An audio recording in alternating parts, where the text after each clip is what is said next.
Good morning. When I heard about flux transcendence, the first thought that came to my mind was HR. Yes, technology has changed everything. Technology has changed the way every department is operating, but nothing sort of changed the way HR has changed. And I have seen it through 17 years of my journey with HR. And as HR, I have also seen it for other departments. And I had some instant in various departments like marketing, IT, a part of sales, CSR, admin. So I have looked at it, and that's why, because the change in HR is about mindset. It's not only about who you are or how you are operating things, but it is about mindset. However, you may not believe, you may think that I am out of my mind saying this because HR still does Rangoli. Yes, still does Rangoli, but there is a lot about that Rangoli also, and I'm going to share that with you today. Now, when I'm a trained engineer and when I was taking up HR as my profession, I was asked various questions. The question was, why did you waste 4 years' time in engineering if you had to do HR? Why HR when you are an engineer? And the best one was, yahi karna tha, so why did you waste your father's money? So this is how people used to be treated when they were moving towards HR, but not anymore. But how do I say this? So if we have to look at how HR was, I will take you to my internship days. That was early 2000s. And there was a place just right after the door of the factory. The room would look like this. But since it was right after the door of the factory, I used to think that this must be the most powerful department. I had no professional experience till then. So I thought that next to the door must be very, very powerful. I am in the most powerful department as an intern. Only to realize this is the state of affairs. The room had lizard, and it was the only cabin in the whole organization, the whole company, which did not have AC. So I realized very late that why HR is next to the door, because they need to manage labor inspector. If labor inspector arrives and go to the shop floor or factory floor, there will be disaster. So that was the most important role for HR, but not anymore. Things have changed drastically, and I'm going to bring up some data. If I ask you what is the most coveted role today or the most important role in any organization, it is CEO or MD, right? The most important or coveted role would be that. And most of the times we think that only COOs or business heads or CFOs will make it to that position. But I'm going to bring up some information here. These are some of the CHROs or head HR who transitioned into CEO role and did exceedingly well. Some of them are very well-known name. You must have heard about them. These are not small organization or not a known organization, listed organization, large organizations, well-known organizations. And they are trusting CHROs to become CEOs. More data. If we talk about this was a survey in 3 different regions. India, another region was the other part of Asia, Southeast Asia and Middle East. And they were asked, how much do you pay to your CHRO as comparison to other CXOs? And the survey results are telling that 61% in Middle East are paying, 61% HR professionals are paid as other CXOs. In Middle East, in India, it is 42%. And in Southeast Asia, it is around 49%. Right? So it's not that HR is not paid well. It is being paid well, though as HR professional, definitely the Middle East would be best part to be in. But even in India, things are catching up. Talking about their compensation, it can go up to 4 to 6 crores plus ESOPs. So nowhere we can say that it is very, very less. If we also talk about this data point, whether they are being hired, okay, they are making money, they are becoming CEO, but is there a pipeline also for them to get hired? Yes, the mandates are also increasing, and it is said that From 27 to 50%, the mandates have increased. And how does it fare in comparison to other CXO roles? It is way beyond 50% now. So it's moving even in that ways. If they were hiring, say, 27% CXOs before, now the mandate is 50% to hire CHROs. So CHRO 27% to CHRO 50% has become the mandate now. And that is also showing the changing face of HR. One more important data point, this is not happening in very, very large organizations. It is also happening in organizations of the size of 250 to 1,000 crore. So they are becoming CEOs, they are being hired, they are being paid equally to a large extent, and they have actually gone through this flux transcendence. Now, how did that happen? So I would bring up few theories which have gone prominence and which have actually changed workplaces, and that has made it transcendence for HR also. The first thing is about social collaboration, people coming together. It's not only in organizations, it's happening everywhere. You would have seen influencers coming together, doing a live show, or they coming together, working on a particular project. We do it in institutes. We do it at home also. What does collaboration bring for organizations? It brings innovation. It brings resilience. It brings bonding, engagement. All this comes from collaboration. So as collaboration started becoming more and more important, we had to manage collaboration. And that's where people's function got into picture. Another thing is psychological safety.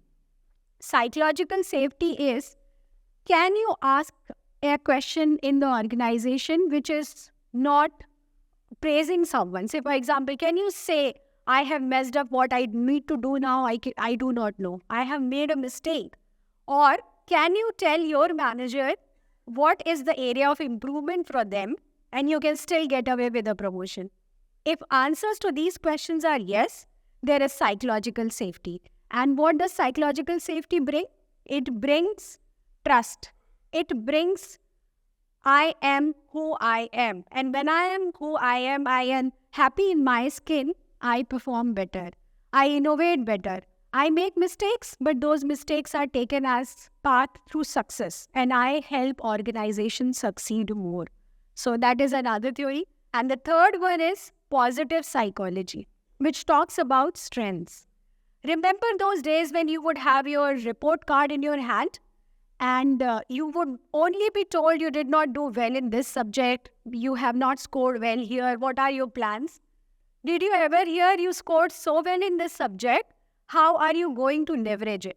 That doesn't happen. But in organizations, we are now focusing on positive psychology, strength. We are focusing on how we can create trust, develop trust. So it's all gratitude, purpose, which we are listening to a lot in the organizations. So these are three theories which actually changed the shape of workplaces, and that changed people, that changed how HR is working. Now, nothing changes in business unless there is a strong business case. So the most important business case today is talent scarcity. Everybody is looking at the small pool of people.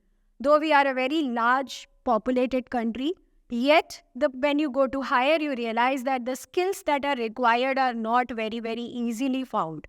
You may get technical skills, functional skills, but when it comes to your soft skills or when it comes to collaboration, teamwork, those things are missing. And that's where you end up getting only a small pool of people. And if you want to attract and retain them, you need to do something extra. So as people gained prominence, people's function also gained prominence. So this is one of the most important reasons why things change for HR. Technology. Now, my definition of technology is something like this, and this is what I foresee happening in near future. I log off from my system, elevator arrives. Before I reach lobby, car is there. It's a driverless car, the door opens, I sit. Before I reach my home's lobby, again the elevator arrives, and before I can ring the bell, my house help Lisa, a robo, is ready and she opens the door. because I love that customization. I love that personalization. Otherwise, it can be opened automatically also. The moment I enter, the hot tea is ready and the masala tea is ready. And within 30 minutes, she asks me, what do you want? And I tell her, this is what I want to eat, and it's ready within 30 minutes. That is the level of technology I am expecting. The level of technology that I am expecting in other sort of things, only one credentials, one portal, and I can pay all my bills. I can get everything done through one portal. So if this is the experience that I am expecting as a consumer, I need to give same experience to my employees also. Because somebody's employee is somebody's customer and they are getting that kind of experience already, the delight already. So technology has played a very important role, and that's why we will discuss it separately. But the other thing is data-driven decision making. You could have spent a lot of money, you could have done a lot of things, but unless you can figure out the ROI, you do not know what is happening. So far, what was happening, as I see since many years, I realized that, say, for example, leave and attendance management is where I started my career from. No much metrics. It's only whether you attended, didn't attend. There was no data analytics then. But by the way, that was the most important period of time for me when payroll was being processed. So during the payroll time, I would be a very important employee because employees want their leave not to be deducted wrongly, and employers do not want to pay extra money. It's money, right? So I would be very, very important employee. But as the days passed, payroll got over for that month, I would become non-existent because there was no other role for HR. But today, with help of that data, HR is figuring out which department's team is taking more sick leave. What is the reason? Is the reason manager, or is the reason the cafeteria where they go to hang out on Friday evening? We are doing a lot of things in terms of analytics, be it learning and management, be it performance management, be it engagement. Pulse surveys are done every single moment. I get to know which day was best for my employees and which day was worst. What happened during those days? So it's not that it's an yearly affair and you will, by the time the data is analyzed from the yearly event of survey, the next year arrives. It's not happening anymore. You are getting to utilize a lot of data. The leadership program that you might spend money on, what is the difference between the leaders that attended and the leaders that did not attend? Was their retention better? Was their productivity better? So everything is being measured, and that's where HR is able to show a lot of value to the organization, align things to the strategic goals. Say, for example, a hiring is happening for a product launch. Can you relate the product launch success to the speed of hiring? It is possible. It is possible to bring up data points and connect them like that. And that is where HR has got an edge. A very important piece today, the most important thing that every organization is working on in one form or of other, and globally also, is diversity and inclusion.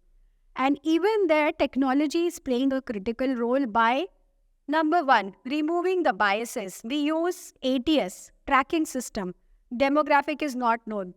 Male, female, gender is not known. Age is not known. So all those biases that we were talking about, you would have seen the advertisements where organization would write, we want to hire people only from this year to this year pass out, from this institute, 1 or 2 institutes only. And then they will say, we are very, very inclusive organization. We hire only from one place between this batch only, but we are very, very inclusive. So all those biases, technology is able to bring out. Structured interviews. You can have same questions for all your candidates so that you can benchmark it well. Otherwise, you ask different questions to different people. You change the goalpost and then you say, no, this candidate was not good, the other candidate was good. But there was no benchmark. Technology can figure out biases in the language that we use and tell us that this is how you are bringing up negativity for a particular caste, creed, gender, institute, anything. It can be socio-economic, anything it can be, and technology can figure that out. So biases, once we remove the biases, we move towards diversity and inclusion, and that's where technology is playing an important role. Spreading awareness. You don't have to spread awareness only by sending a memo. This is how it used to happen. A memo would come, I would sign it that I have read and I am going to implement. Not anymore. There is intranet, there are games, there are communities, there are nice looking posters, flyers which you really want to read. And this is how you spread awareness. You spread awareness about your organization through social media. So, n number of things in terms of how do you spread awareness. And evaluation, most important. Unless you measure, you cannot improve. We all know about it. But what gets measured? Everything, right from hiring, how many people joined, what is the drop rate, which institute, which city, which function people are joining in large numbers, where most of the offers are dropping. Even knowing whether such kind of candidates exist or not, there are portals who can help you understand in the budget that you are looking at, are candidates available or not. So you can tell your line managers whether they are looking for a human or they are looking for a moon, which does not exist. Talking about performance management, you can make a lot of things objective. Technology helps us with that. You can measure the returns on investment on your learning programs, on your strategy meet that happened last year and it blew up money like anything. What is the return? Every area of employee life cycle, business, how the learning converted into customer delight for business. Everything can be monitored because we have technology to do that. So measurement has become another tool for HR to show and align itself to the strategic goals. Yet we are not there fully, and this is what I would want, that HR needs to be in continuous flux and transcendence, continuously changing. We are always in flux, whether we take action or not take action. Not taking any action is also an action and it will have a consequence. But do we take it to transcendence is what we need to really see. And I would want to see an organization, or I would want to see the HR community moving to such a level that people join because of their HR teams or CHROs. And they say, this particular CHRO or HR department can create a good career pathing for me, can create psychological safety, can help me grow in my career and provides a great work environment. And that's why one of the checklist item like money, like whether growth opportunities are there or not, there should be a checklist item of HR team as well. That's where I would want HR to see, and that would be true transcendence for HR. Thank you.